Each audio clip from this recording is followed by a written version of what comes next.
Billionaire sees a homeless woman begging in the rain with her baby. The rain came down in silver needles, stabbing the cracked sidewalk outside the Grand Central Market. Elena Vasquez stood under the torn awning of a shuttered pawn shop, one arm cradling 6-month-old Mateo against her chest, the other holding a soggy cardboard sign. Anything helps, baby needs milk. The ink had bled into gray ghosts. Every passing umbrella was a moving wall. No one slowed. Mateo's tiny cough rattled like dice in a cup. Elena pressed her lips to the knit cap covering his damp curls and whispered the same promise she'd made for 43 straight nights. "One more hour, Mijo. One more hour and we find shelter." Her voice cracked on the lie. Across the street, Alexander Quinn stepped out of a matte black Maybach. The chauffeur held a golf umbrella the size of a satellite dish, but Quinn waved it away. Rain soaked the shoulders of his charcoal Brioni overcoat in seconds. At 62, the billionaire still moved like a man who expected the world to part for him, and it usually did. Tonight he had slipped the leash of boardrooms and bodyguards because the market's neon fish sign reminded him of the pier where his own mother once sold tamales from a cooler. Nostalgia, he told himself. Nothing more. Then he saw the woman. Quinn's stride faltered. Something in the tilt of Elena's head, the way she curved her body around the child like a seashell guarding a pearl, punched straight through 3 decades of calculated indifference. He recognized the posture. It was the same one his mother used when creditors banged on their trailer door. Elena felt the shift before she saw him, a sudden pocket of stillness in the river of commuters. She lifted her eyes and met a gaze the color of wet slate. The man's face was on the cover of Forbes last month. She'd used that magazine to plug a hole in the shelter window. Alexander Quinn. Net worth more zeros than she could count.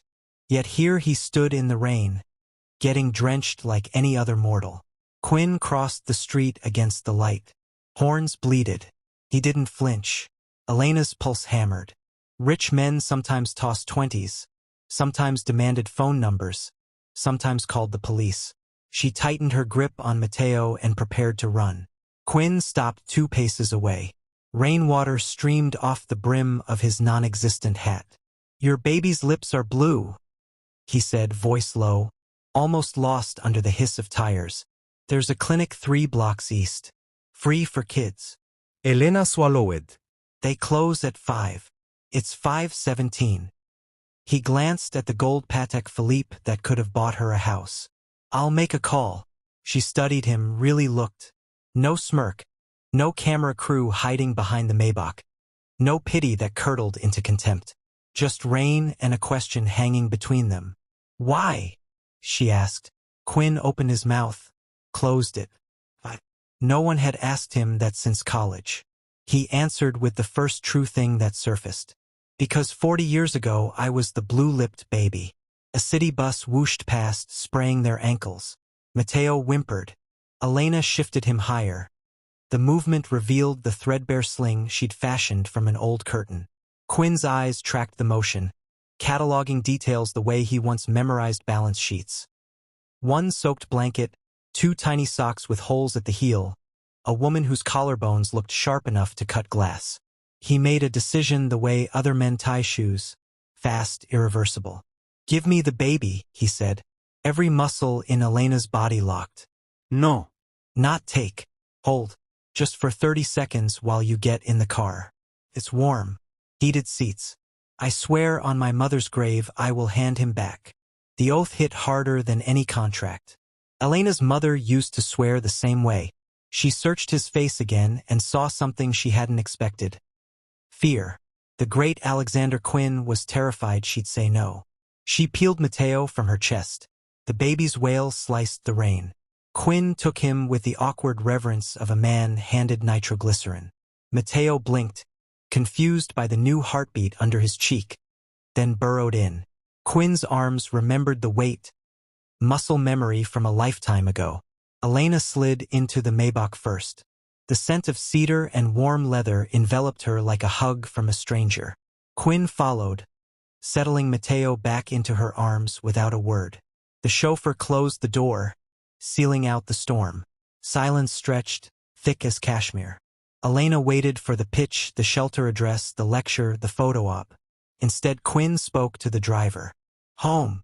The car purred forward. Elena's heart stuttered. Sir. Alexander. Alexander, I can't go to a stranger's house. You're not. You're going to my house. There's a pediatrician on call. A cook who makes oatmeal like my abuela, and 7 empty bedrooms. Pick one. Stay a night, a week, a year. No strings. Elena laughed. Short, incredulous.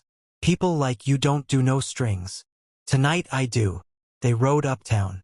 Mateo, lulled by the engine's hum, fell asleep against her breast. Elena watched the city blur. Neon to brownstone, poverty to palace. At a red light she caught their reflection in the partition glass. Her with tangled black hair and desperation in her eyes. Him with silver temples and the weight of empires. 2 worlds pressed shoulder to shoulder. The Maybach turned into a private garage beneath a pre-war building on 5th Avenue. An elevator opened directly into a foyer the size of Elena's old high school gym. A chandelier dripped crystal like frozen rain.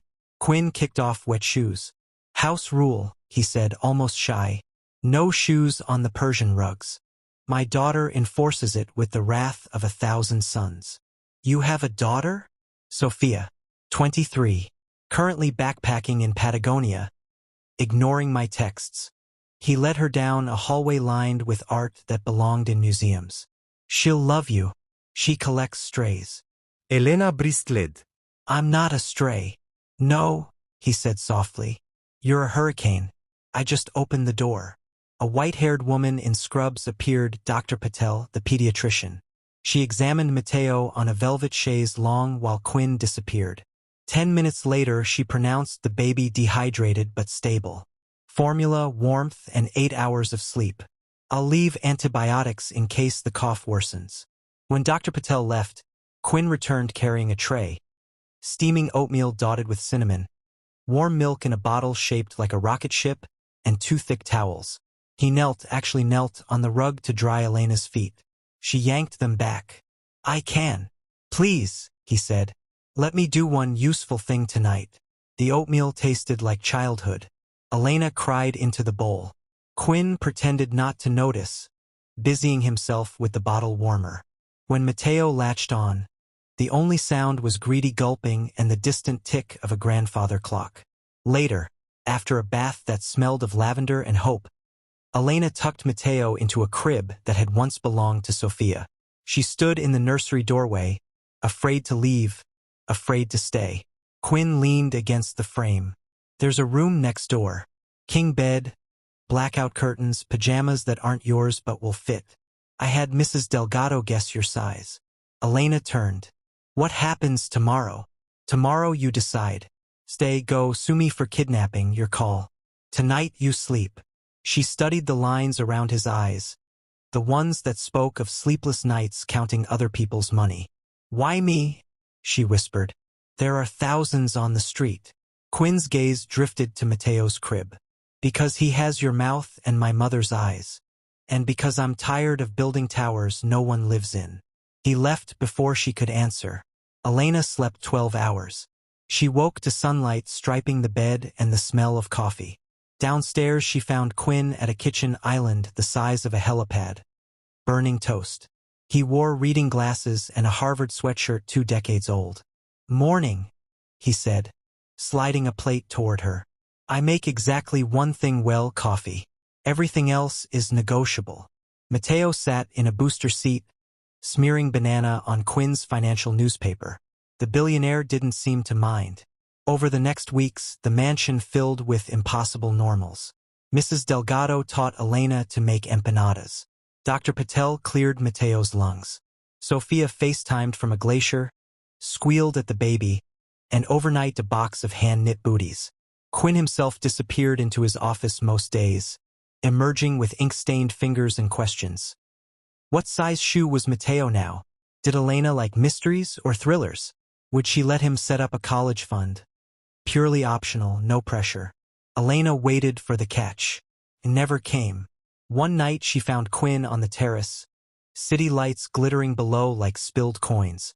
He held a glass of something amber but didn't drink. I sold my first company for $3 million when I was 25, he said without greeting. Bought my mother a house in San Diego. She died before the paint dried. He turned the glass in his hands. I thought money fixed things. Turns out it just makes the holes prettier. Elena joined him at the railing. Wind lifted her hair. She no longer flinched from it. I thought survival was enough, she said. Turns out I want more for him. Quinn nodded. So let's get you more. He didn't offer a job, he offered a partnership. Quinn Ventures had a dormant division. Microlending for single mothers starting businesses. Elena had managed a beauty salon before the eviction spiral. She knew numbers, people, and how to stretch a dollar until it screamed. Within a month, she was running pilot programs from a corner office overlooking Central Park. Within 6, the division turned its first profit. Sophia came home bronzed and fearless, declared Elena her new hero, and taught Mateo to say more in 3 languages. Mrs. Delgado cried at the baptism. Quinn stood godfather, tie askew, eyes suspiciously bright. A year later, on the anniversary of the rain-soaked night, Quinn hosted a gala in the ballroom. Crystal sparkled. Gowns swirled. Elena wore emerald silk that matched her eyes. She stood at the podium and told 500 strangers how a billionaire once knelt in burnt toast and changed her postcode from sidewalk to skyline. When she finished, the room erupted. Quinn waited at the bottom of the stairs, holding Mateo on his hip.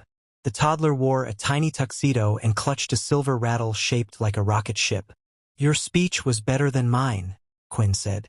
You cry on stage, people listen, Elena teased. He laughed, then sobered. I have one more ask. She arched a brow. No more surprises. My heart can't take it.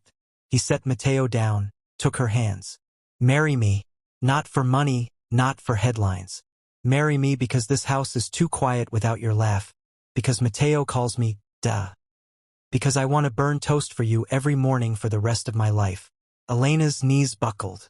Sophia hooped from the balcony. Mrs. Delgado sobbed into an apron. Cameras flashed, but Elena only saw Alexander Quinn. Barefoot and burnt toast, eyes the color of wet slate, asking the question that once would have shattered her world and now rebuilt it. She kissed him in front of 500 witnesses. Mateo tugged Quinn's pant leg, demanding to be picked up. When Quinn lifted him, the toddler planted a sticky kiss on both their cheeks. Outside, rain began to fall soft, almost shy. Inside, the ballroom lights blurred into watercolor. Elena looked at the man who had once been a stranger in the storm and realized the real shock wasn't the Maybach or the mansion.